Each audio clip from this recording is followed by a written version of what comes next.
Harry Houdini, the stage name taken by Eric Weiss, was a Hungarian Jewish migrant that literally came from nothing and became one of the most well-known international superstars in modern history. Known for his daring acts of escapism, Houdini transformed the landscape of stage magic and escape arts that is still a household name to this very day. He lived from 1874 to 1926, and he would perform escapes from chains, straitjackets, handcuffs, prison cells, ropes slung from skyscrapers, boxes filled with water, and he even did daring stunts using aeroplanes in full flight. He was the son of a rabbi born in Budapest to Rabbi Meir Samuel Weiss and Cecilia Steiner. The family arrived in the US in 1878 and settled in Appleton, Wisconsin. An interest in magic appeared early on, after Eric attended a magic show in Appleton.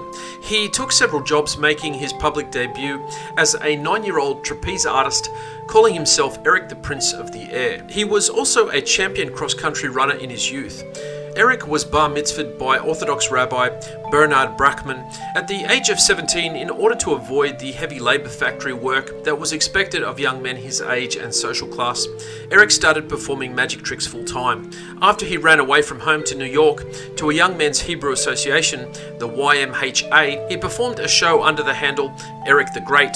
Still searching for just the right name, Eric became aware of a 19th century French magician named Jean-Eugène Robert Houdin, known as the father of modern conjuring. Eric adopted the last name Houdin and decided to put an I at the end of it, hence Houdini. Performing in Maryland in 1898, Houdini promoted himself as the King of Cards.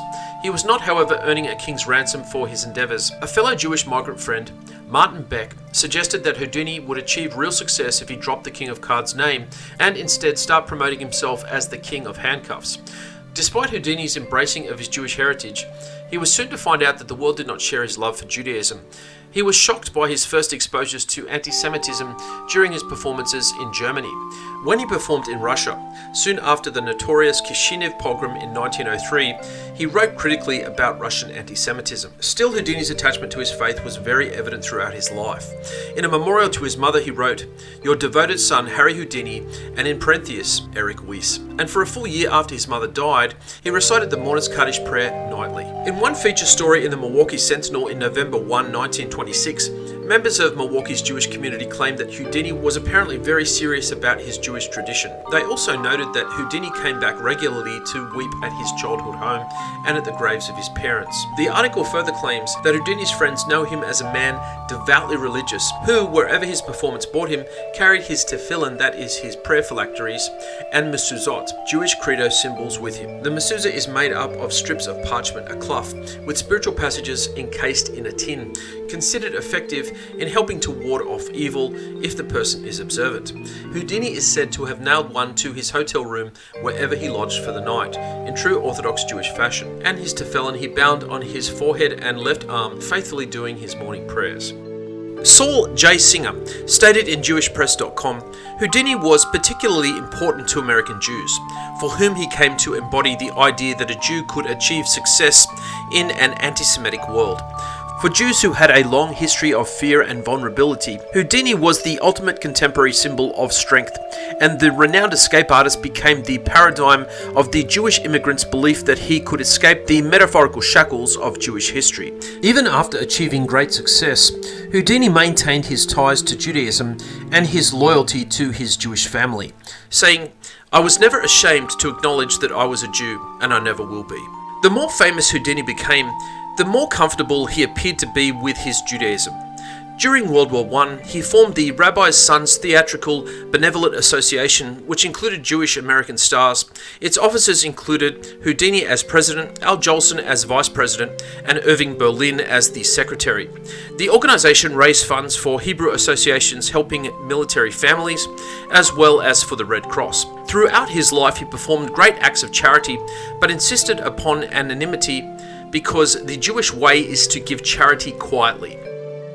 Houdini was buried at the Machpelah Cemetery in New York, a Jewish cemetery established around 1855.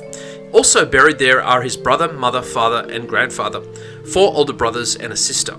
Each year on the anniversary of his death, a group of magicians hold a secular memorial service for Houdini and mark his yahrzeit. In many ways, says Jewish writer John Rees, Houdini represents an archetype not only of the hard-working immigrant, but of the hard-working immigrant Jew.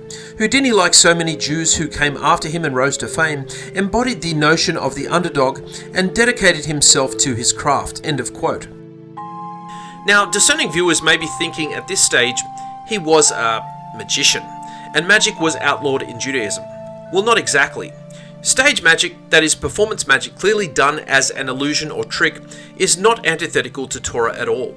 On the contrary, sleight of hand or any other trick, as long as the practitioner does not claim that it is a supernatural power, is perfectly acceptable. In fact, employing the odd sleight of hand trick can get a Torah student's attention in a shiur.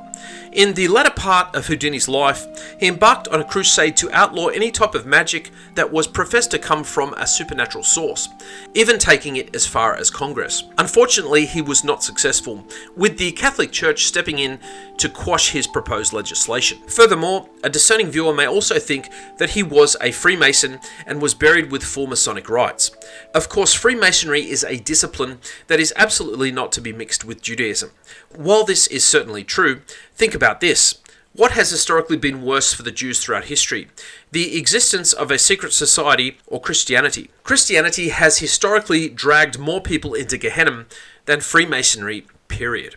Harry Houdini was not a model Orthodox Jew, not by any means. He intermarried, which is a practice forbidden in Judaism, but the point of this video is to highlight this man's good traits and illustrate his life as a metaphor that despite starting with nothing, a person can work hard to become something great.